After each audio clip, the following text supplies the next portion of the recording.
Ma femme m'a envoyé un message pour me dire qu'elle allait mettre fin à notre mariage la semaine prochaine. J'ai répondu calmement, j'ai déjà envoyé les papiers. Ensuite, j'ai vérifié que notre contrat prénuptial était inébranlable et j'ai pris en main tous nos investissements. Quand j'ai lu le message de ma femme disant qu'elle allait me quitter, j'ai simplement pensé. Parfait, ça m'épargnera le travail de mon avocate. Ma femme m'a envoyé un message pour me dire qu'elle allait mettre fin à notre mariage la semaine prochaine. J'ai répondu avec calme, j'ai déjà envoyé les papiers. Puis j'ai confirmé que notre contrat prénuptial était à toute épreuve et j'ai géré seul tous les investissements. 2 jours après l'entrée en scène de son avocat, il paniquait déjà au téléphone. À 38 ans, je consultais une prévision financière trimestrielle sur mon écran, une de ces feuilles de calcul interminables, quand mon téléphone a vibré. C'était Amanda, ma femme depuis 7 ans. Brian, écoute. Juste pour que tu saches, je vais te quitter la semaine prochaine. Mon avocat te contactera. Aussi simplement que ça. Une explosion dite avec indifférence. Pendant un instant, les chiffres sur l'écran ont disparu. J'ai dû redémarrer mon esprit. J'ai toujours été un stratège. C'est comme ça que je gère ma petite entreprise de technologie. C'est aussi comme ça que j'ai abordé notre mariage. Amanda, elle, était plutôt du genre « laisse la vie suivre son cours ». Du moins, c'est ce que je pensais. Mes doutes grandissaient depuis des mois, les longues soirées au bureau, le téléphone protégé par mot de passe, les voyages en solitaire pour se retrouver. La semaine dernière, après avoir remarqué des débits étranges et inexpliqués sur un vieux compte joint, de petites sommes, mais récurrentes, j'ai atteint ma limite. Le vendredi, j'ai rencontré mademoiselle Donna, mon avocate. Nous avons examiné le contrat prénuptial, celui qu'Amanda avait elle-même insisté pour établir, à l'époque où ses biens étaient supérieurs aux miens. Comme l'a confirmé Donna, le document était infaillible, garantissant la séparation totale de nos biens personnels, y compris mon entreprise, fondée avant le mariage. Ce même vendredi, j'ai commencé à transférer une grande partie de mes actifs acquis avant le mariage et certaines actions personnelles vers un nouveau compte à mon seul nom. Donna avait également préparé les papiers de divorce, prêts à être déposés si nécessaire. J'avais encore un mince espoir d'un dialogue, d'une conversation honnête, pas ça. Son message a été l'élément déclencheur. Avant de répondre, j'ai appelé Donna. Elle a fait son mouvement. Envoie les papiers immédiatement. Accélère tout ce qui peut l'être. Tout est prêt, Brian, dit Donna d'une voix ferme. Alors j'ai rédigé ma réponse à Amanda. Inutile que ton avocat me contacte. Le mien dépose déjà les documents. Il devrait arriver à ton bureau demain au plus tard. Elle a répondu. Qu'est-ce que tu as fait? Sérieusement, Brian? Tu ne peux pas me quitter. C'est déjà en cours. Le contrat est solide. J'espère que tu as encore ta copie. Donna a la mienne, entièrement révisée. Et là, une petite satisfaction intense, mais brève. Mon conseiller financier m'a envoyé un email de confirmation. Transactions effectuées. Mise à jour du portefeuille individuel envoyé. Objet, pour information. Tout y était, la finalisation du transfert de mes actifs personnels. Parfaitement légal selon notre contrat prénuptial. Amanda n'a plus répondu. J'ai fait une capture d'écran. Envoi sécurisé à Donna. J'ai respiré profondément. La surprise était minimale face à la précision de ma concentration. Le contrat prénuptial avait été son idée. Juste pour que tout soit clair, chérie. Mon entreprise a prospéré, quant à son héritage, beaucoup moins à cause de sa passion pour les marques de luxe et les séjours dans les resorts. Donna semblait presque satisfaite lors de notre réunion. Ce sera simple, Brian. Si elle tente une offensive, cela ne fera que prouver que nous respectons exactement ce qui a été convenu. Le message d'Amanda était cette offensive. J'ai passé le reste de l'après-midi en appel avec Donna, à sécuriser mes comptes personnels, à mettre à jour les mots de passe, chaque détail financier réglé. Un léger pincement au cœur, le souvenir de son rire pendant notre lune de miel. Remplacé par ce message froid et distant. Elle voulait divorcer la semaine prochaine. Elle allait découvrir que c'était déjà en cours, aujourd'hui, et dans des conditions qu'elle n'avait certainement pas prévues. Mise à jour 1. Je me suis réveillé mercredi matin en me sentant calme. Une série d'appels manqués d'Amanda. Des messages vocaux furieux. Comment as-tu pu faire ça? Cet argent est à nous deux. Non, il ne l'était pas. Vers midi, l'attaque formelle est arrivée, un message d'un certain monsieur Timothy Vance, gardons le nom Davenport pour Amanda, par cohérence. L'email était en copie à elle, Amanda Davenport. Le ton? Autoritaire, agressif. Monsieur Anderson, il n'a même pas orthographié mon nom correctement. C'est Anderson, ou bientôt, tout simplement Brian à nouveau. Il m'a été rapporté que vous avez entamé la procédure de séparation de manière sournoise et malveillante. Vos tentatives de dissimulation d'actifs communs par des manœuvres financières de dernière minute échoueront. Ma cliente a été contrainte de signer l'accord prénuptial, dont la validité sera vigoureusement contestée. Nous exigeons une transparence totale, une pension substantielle et la moitié de vos parts dans l'entreprise d'ici la fin de la journée de demain. Tout manquement entraînera des mesures légales immédiates visant à bloquer l'ensemble de vos avoirs identifiés. J'ai failli rire. Sournois? De la part de celle qui m'a envoyé un message de rupture. Dissimulation d'actifs communs? J'ai simplement réaffecté mes biens personnels, conformément à l'accord prénuptial, le même qu'elle avait exigé. Les transactions avaient commencé avant son message. C'est elle qui avait pressé ses propres conseillers de le revoir, impatiente de le signer. La moitié de mon entreprise était clairement définie comme propriété individuelle dans le contrat. Pension? Renoncer dans le même accord. J'ai tout transmis à mademoiselle Donna. Je me suis dit que ça te plairait, ai-je écrit. Elle m'a rappelé en riant. De l'humour juridique pur. Je m'occupe de ce cher Timothy Vance. Il va recevoir une leçon. Jeudi matin, Amanda est apparue à la maison.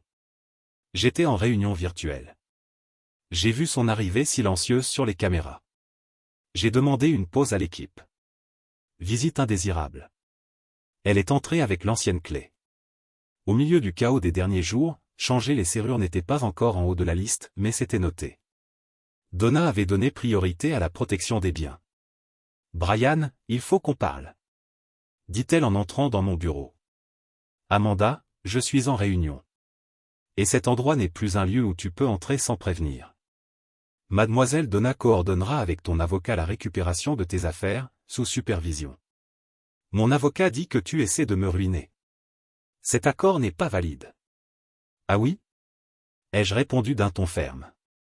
Mademoiselle Donna le considère solide. C'est toi qui l'as exigé. Il a été établi pour protéger mon entreprise et mes biens d'avant le mariage, tout comme il protégeait ton héritage, tu te souviens. Son visage s'est durci. L'argent que j'ai utilisé était pour nous deux. Celui que tu as dépensé en sacs de luxe et en voyages, individuels, dans des resorts? Ou le fonds de réserve à ton nom que je n'étais pas censé découvrir? Mes finances sont transparentes, conformément au contrat. J'espère que les tiennes le sont aussi. Elle a pâli. Tu ne peux rien prouver. Je n'ai pas besoin de le faire. Le contrat est clair, les biens individuels restent individuels. Les montants que j'ai déplacés provenaient de mon patrimoine personnel. Ils m'appartiennent. Tu recevras tes effets personnels, ta voiture déjà libérée par moi et la moitié de notre épargne commune, environ $3 900. Elle est restée bouche bée. 3900? Tu es devenu fou? Je mérite une pension. Je t'ai donné mes meilleures années. Le contrat prénuptial exclut toute pension, Amanda. Nous avions chacun notre avocat. Tu n'as subi aucune pression. C'est toi qui as envoyé le message demandant le divorce. C'était ton choix. Tu n'avais simplement pas prévu que j'avais déjà pris la même décision avant toi. Des larmes. Je ne sais pas si elles étaient sincères ou de colère. Tu es cruel, Brian. Cruel? Non. Je ne fais qu'appliquer le contrat que tu as voulu. C'est toi qui as défini les règles, Amanda. Elle est partie en claquant la porte. Silence. Une légère douleur dans la poitrine, brève, mais réelle. Puis je me suis souvenu de son message. De sa présomption. Le calme est revenu. Donna a envoyé sa réponse à monsieur Timothy Vance, une perle de démolition juridique polie, citant des clauses précises et joignant la signature d'Amanda reconnaissant qu'elle avait bénéficié d'un conseil juridique indépendant. Le fameux Vance a répondu plus tard dans la journée, jeudi, par un email plus court, toujours arrogant, maintenant qu'il prétendait que le contrat était injuste au vu de la différence actuelle de patrimoine, oubliant commodément qu'à l'époque, c'était elle qui possédait le plus. En fin de journée, Donna a envoyé une autre réponse encore plus incisive. L'avantage était clairement de notre côté, et leur position se dégradait rapidement. Mise à jour 2. Vendredi matin.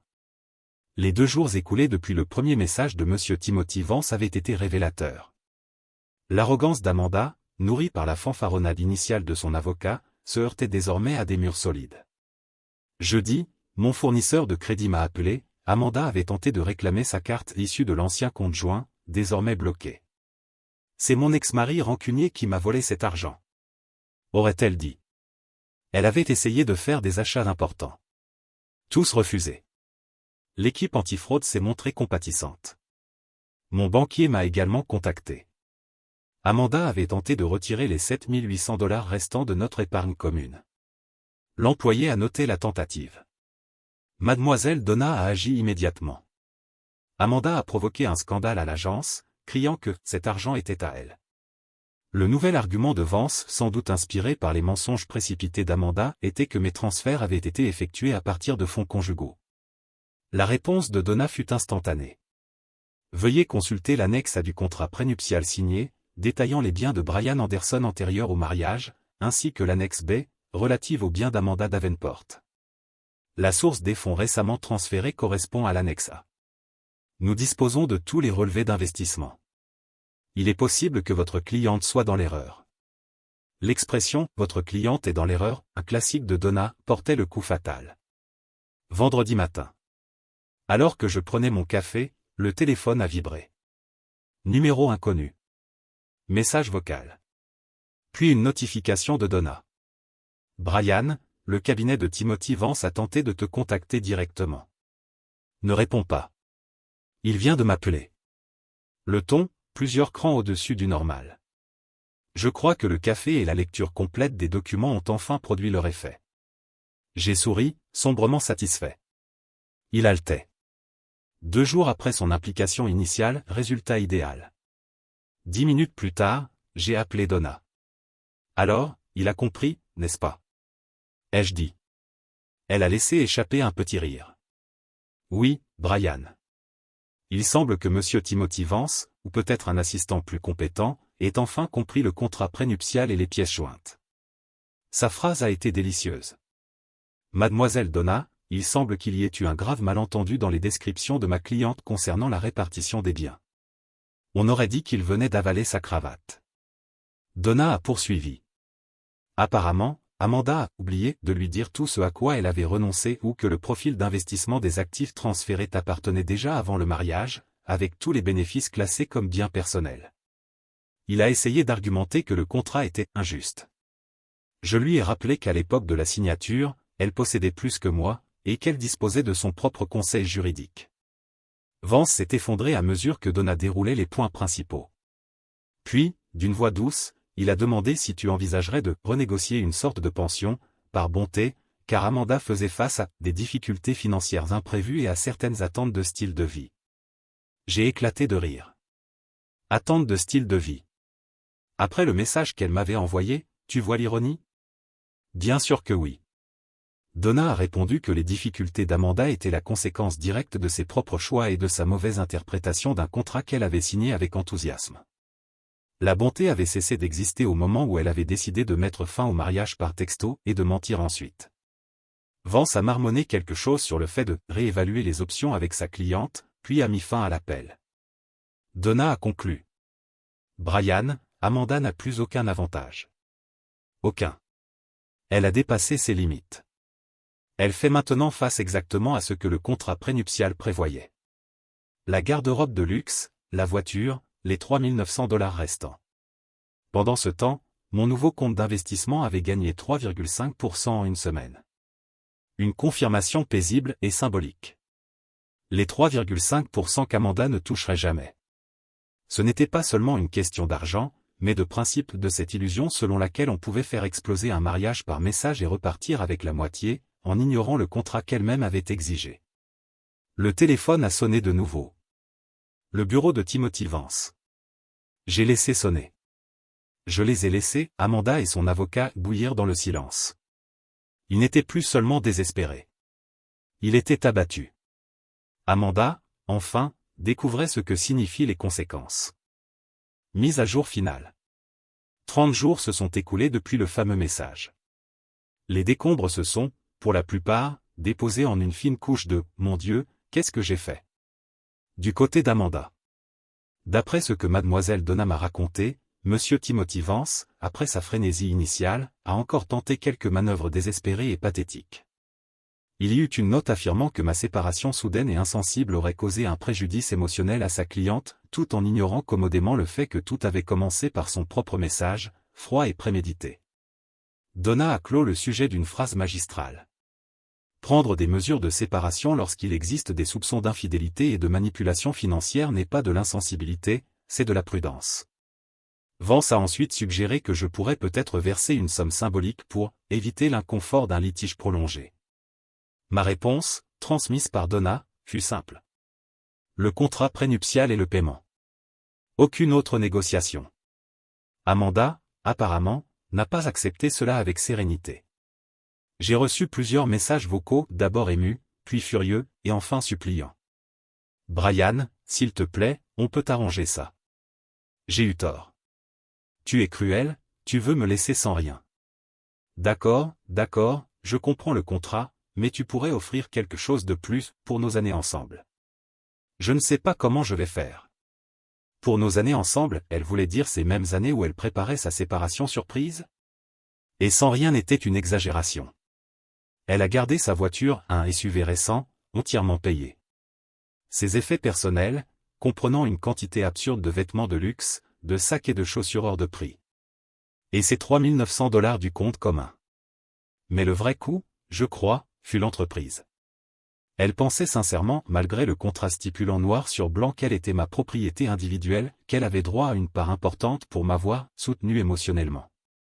Un soutien qui, soyons honnêtes, avait disparu depuis longtemps, remplacé par le mépris et ses mystérieux « retraites de fin de semaine ». La semaine dernière, son avocat a finalement capitulé officiellement.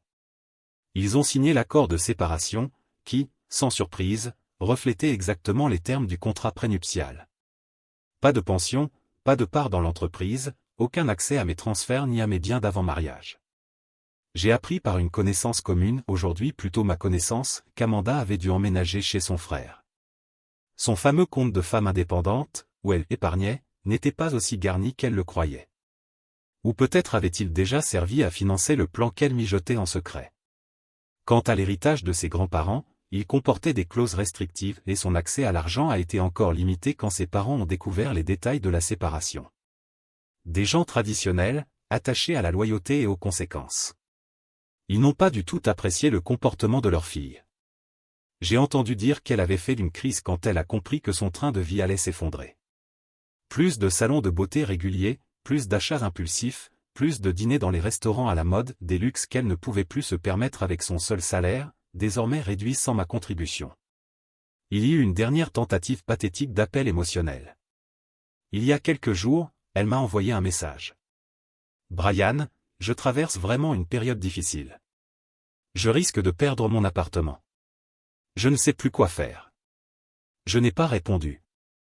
C'est peut-être froid, je le sais. Et il reste une petite, stupide partie de moi qui ressent encore une trace de compassion. Mais alors je me rappelle la froideur de son premier message, l'arrogance de son avocat, les tentatives pour me peindre en méchant, comme si j'étais le malhonnête, l'injuste, le manipulateur. Elle a créé sa propre situation. Une situation coûteuse, mal pensée et parfaitement évitable. Quant à moi, la vie est désormais plus silencieuse. Plus sereine. Mon entreprise prospère. L'investissement que j'avais redirigé juste avant le jour S, le jour de la séparation, continue de bien performer. Une touche finale agréable, disons. Mais le véritable gain, c'est la tranquillité.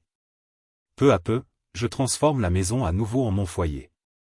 C'est fou à quel point une relation toxique peut drainer l'énergie mentale, une énergie que je peux désormais consacrer à mon travail, à renouer avec des amis que j'avais négligés, simplement à vivre. Il y a une forme étrange de légèreté dans tout cela. La trahison a fait mal, plus que je ne voulais l'admettre au début. On ne partage pas 7 ans avec quelqu'un sans ressentir le vide quand tout s'arrête.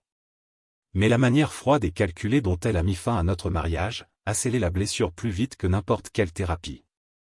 Elle a rendu plus facile le fait de suivre, pas à pas, les conseils de Donna pour protéger ce qui m'appartenait. Suis-je heureux? Pas au sens de bondir de joie. Mais je ne suis pas malheureux. Je suis en paix. Léger. Je suis resté calme, j'ai suivi le plan et les résultats, pour elle, ont été exactement ce qu'elle méritait. Des conséquences naturelles. Les meilleures, en vérité. Quelqu'un m'a demandé si j'éprouvais du remords. J'ai répondu que je ressentais de la validation. Elle avait misé gros, croyant être en position de force. Elle ignorait que j'avais déjà évalué l'échiquier et que je gardais un atout, le contrat prénuptial qu'elle avait elle-même exigé. Alors oui, voilà l'histoire. Pas de bataille judiciaire dramatique, pas de cris. Enfin, sauf les siens. Juste l'exécution calme et méthodique d'une stratégie solide et d'un contrat clair. Elle a tout commencé par un message. J'ai terminé par une signature. Et honnêtement? Je dors très bien depuis. Commentaire Monsieur Reddit. Eh bien, Amanda voulait prendre le contrôle de sa vie, mission accomplie. Elle l'a tellement bien fait qu'elle a aussi pris le contrôle de sa propre chute. On dirait qu'elle a découvert un concept très rare, les conséquences. Et Brian? Il n'a pas seulement gardé son entreprise, il a gardé sa tranquillité. Moralité, ne commencez jamais une guerre contractuelle avec quelqu'un qui lit les clauses avant de dire « je t'aime ».